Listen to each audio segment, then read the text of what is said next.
Jack Michael Show continues today from Mankato, home of Vikings training camp. Now, play that bump up a little bit, Rob. This is what jacks up Charlie Johnson, by the way. This one is you have this in the phones? Is that what you listen? Oh, yeah, before games. That's old school. That's Living Color, 19.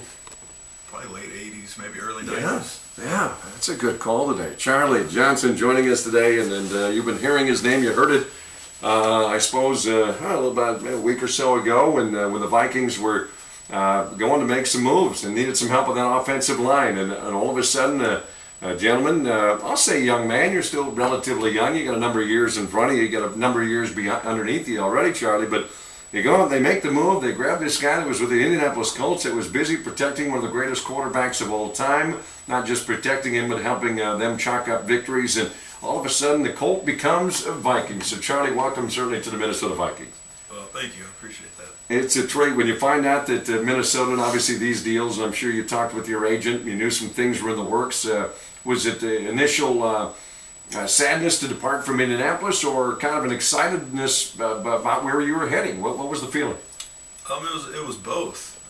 Obviously, I spent 5 years in Indianapolis, made great friends, won a lot of football games. You know, my family grew. I had both my kids in Indianapolis, so you know, I made a lot of friends and all that. But at the same time, it was a new opportunity, a new challenge, and a new start. So that's the exciting part of it, coming in with a team that already had the pieces to be a good football team. So it's a little bit of sadness, a little bit of excitement, all kind of together. Yeah, indeed. And when you talk about the number of victories that you just winning becomes you just expect to win. Yeah. When you're a Colt. Yeah, that's the way it was.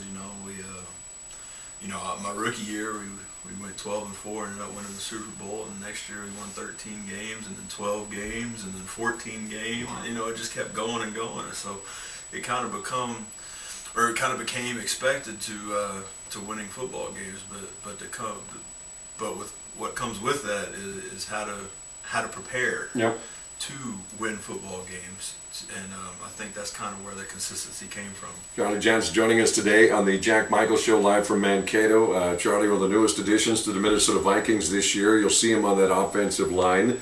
I think fans knew when Bryant McKinney, and unfortunately, and the story around Bryant. I know that a lot of you players, the media puts mics in front of you and makes you comment on Bryant and whatnot. And I know he came in, and health is always a concern, and weight for big guys. You guys need to be big. You need to have weight, but there's got to be a line there. And obviously Bryant came in, and for whatever reason, they let Bryant go. But good for the Vikings, they got you in that spot too. But talk a little bit about the weight and how you have to monitor that. You need guys like you to be big, but the same token, you need to be healthy and active. That's right.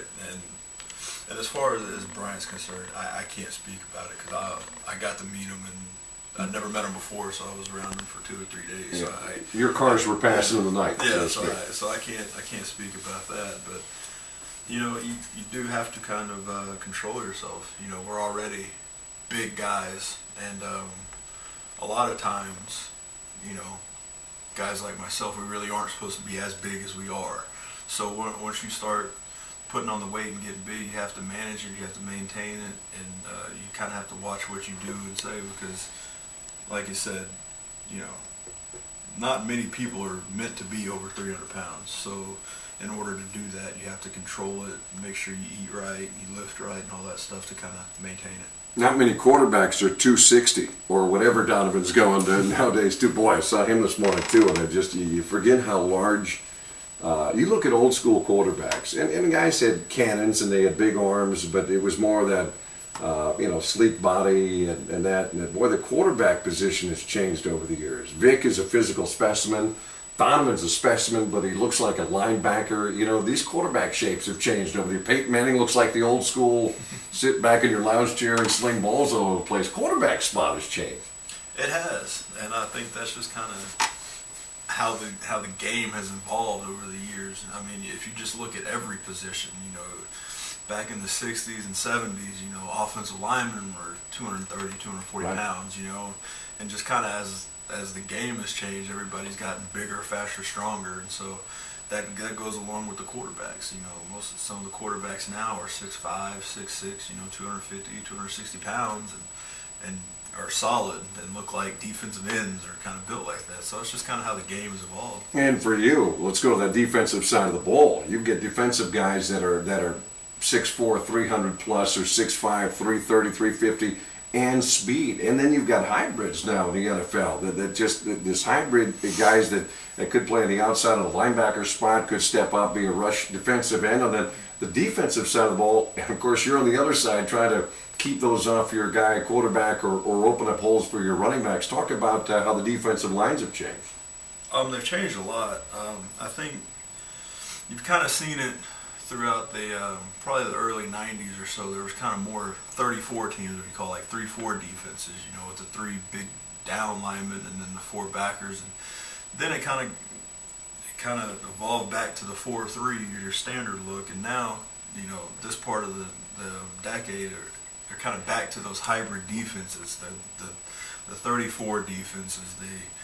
They kind of, we played the Jets like 3 times in the last 2 years in Indianapolis, and kind of what they do, just kind of odd looks, maybe 1 true defensive lineman and 4 linebackers and 6 DB and all this stuff. Schemes going everywhere. Yeah, so it's just funny how the defenses have evolved over time and how it goes back and forth. And like you said, the hybrid guys who are outside linebackers who can rush the passer but can also drop in coverage or run man with a tight end. So, it's a credit to those people, and it's just one of those things you have to prepare for. I know that, when camp breaks and season starts and you'll find your spot in that line, everybody's already kind of penciled you in at that offensive tackle. Obviously, you're working. You're a guy that has proven yourself already in Indianapolis, but I imagine as a player, you probably feel like you're never done proving yourself. Is that your feeling now? That is right. Some of the best advice I got when I was younger was, they're always trying to replace you. They're always looking for the next man. And so once you kind of establish yourself, you can't sit back and rest on it, because like you said, there's always they always want somebody else to do it. They're looking for somebody else. So you always have to try to keep getting better, and especially when you come to a new team, you kind of feel like you have to prove yourself all over again, because you don't know this group of guys. It's a new group of guys. They don't know you from the next person. So you feel like you have to go out and prove yourself again. Kind of feel like you're a rookie and trying to show them, hey, I play this game, I can play this game. So. Right. And in some aspects, that's got to be good and bad. You like to stay hungry, but the same ballgame, you like to say, hey, I've been there, done that, I've earned this spot. If you've ever wanted to ask an offensive tackle in the National Football League a question, by all means, Charlie, he's okay. He'll take a couple of questions, and we'll leave the lines open for you, 237-3767 or 888-458-6926. Charlie Johnson, our guest, former Indianapolis Colt, now Minnesota Viking. You're in the huddle with Peyton Manning. What's that like? Leader. I mean, he just looks like a guy that commands a huddle. Mm-hmm. That if you're in a plane, you want him flying that plane. It looks like that kind of guy. Yeah, I mean, he definitely has control of, when we call the huddle up, he was the one that was in control and had all eyes on him, and everybody was listening to him. But, I'm getting that same feeling from Donovan. Yeah. Just going through these practices and the short time that he's had to learn the playbook. I mean, he's got a lot more to learn than I do. So, but the way that he's grasped everything and kind of taking control of this offense is a good thing. I'm glad you said that too, because I'm wondering what the difference is between what the linemen have to go through and then what the quarterbacks and skill position guys on the outside. Bud is in Fargo. What a great name, Bud in Fargo. Charlie, your first call on the show is Bud from Fargo on the Gerbert's fan line. You're on with Charlie Johnson. Bud, new offensive tackle for the Vikings. Go ahead, my friend. Well, thank you. I appreciate it.